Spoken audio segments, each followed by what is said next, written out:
Fight number 13 for Mike Tyson. We're back in Latham.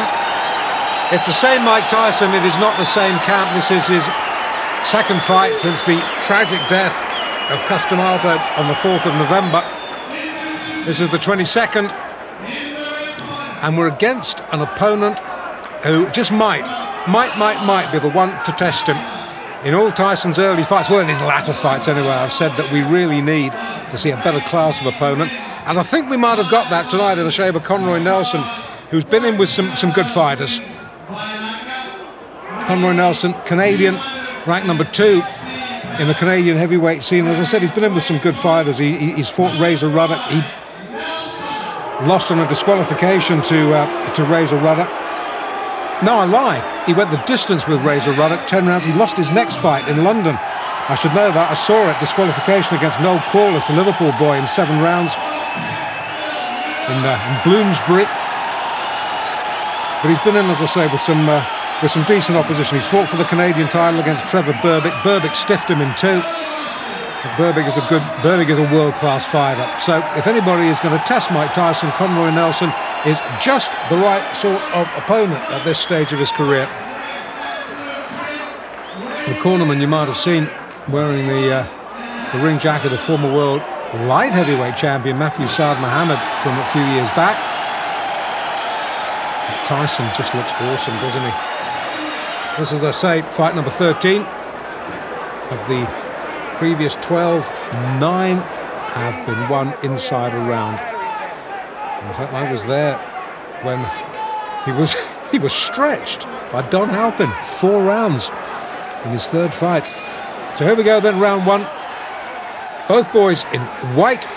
Tyson with the red trim, and Nelson with the black. Nelson, as I say, will try, has to use his height and reach to just keep Tyson at bay. Try and draw the sting for the first 2 or 3 rounds, because we know how dangerous Tyson can be early on. And Nelson on his bike early. Guard held high, peekaboo style. Don't want to let it drop. And Nelson can hit. Tyson needs to be a little bit careful this fight.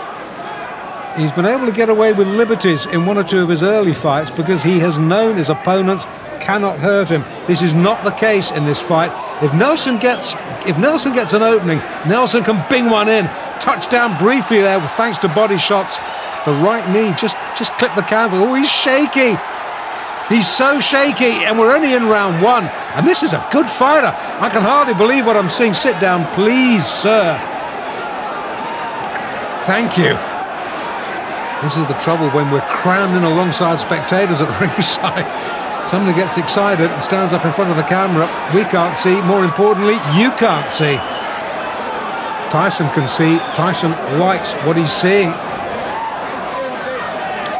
Well, while our vision was momentarily obscured, Nelson seems to have recovered a little bit of equilibrium. In fact, he comes back with a short chopping right of his own there, gets through, but he's covering up very, very tightly now. If he was under any illusions just how good a puncher Mike Tyson was, those illusions will have been sorely shattered. Tyson just falling centimetres short with that big arcing right. Referee just letting him get on with it. Just a little word. Don't keep it too close, boys.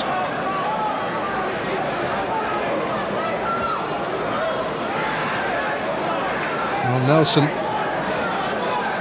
after a real alarming wobble midway through, might be getting through this first round, but he hasn't looked convincing, has he? Tries to come back with a spearing lift of his own, but Tyson left uppercut gets through, and once again Nelson looks a little bit confused, dazed and confused. That term might have been coined for Conroy Nelson tonight in Latham.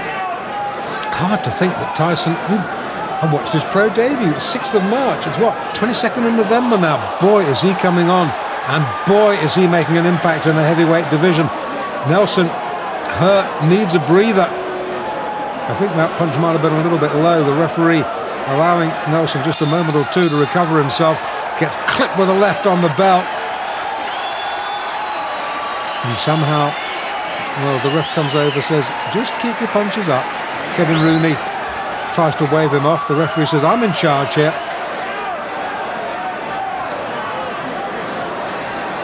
Okay, we're in the second. And once again, it's all Tyson.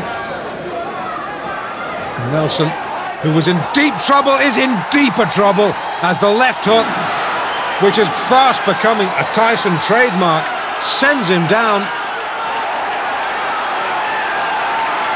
The gum shield has been spat out. Nelson says, that's it, thank you very much. I think discretion, the better part of valor there. Conroy Nelson spat the gum shield out, walked back to his corner. Well, fight number 13, unlucky 13, I don't think so. 13 fights, 13 wins. At least Nelson got him into the second round. Tyson now observing the post-fight niceties. I thought Conroy Nelson, well, in fact, I wasn't the only one who thought Conroy Nelson would stretch him, and he did into round 2.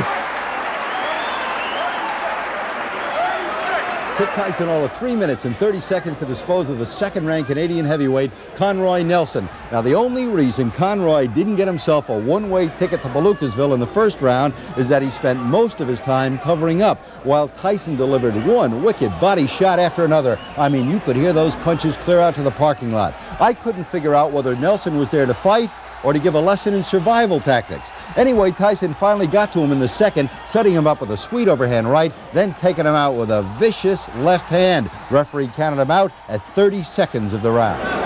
Very good fighter, experienced fighter, within good fighters. But a friend of mine from Canada called Davey Hilton was telling me about him and about being the clutch he tried to hold one time. But he surprised me because he wasn't trying to hold, he was fighting. I'm going to tell you something. I think he was here to pick up a paycheck. The first round, all he did was cover up. Well, maybe he was a little leery about the puncher power.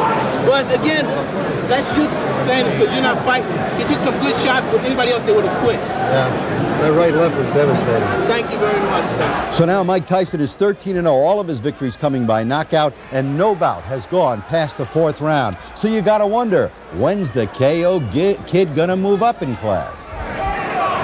If everything goes the way it's been going, I'd put Mike in the ring in about June or July against somebody in the top 10. But you must remember, once you break into the top 10, you can't go backwards. You can't beat somebody in the top 10 and go back and fight, you know, 8-round fights. Jim, nobody's looking for Mike to go backwards. No, the sooner he moves against some real class, the better. I mean, this kid doesn't come to box, he comes to terminate. Tyson's rare talent had grabbed the attention of the boxing world and was drawing in the crowds. Yet at this stage, not one of his fights had been televised nationally across the U.S. More of Mike's early fights coming up in the next Tyson Raw and Uncut. Mike Tyson! I believe he will be the youngest heavyweight champion of all time.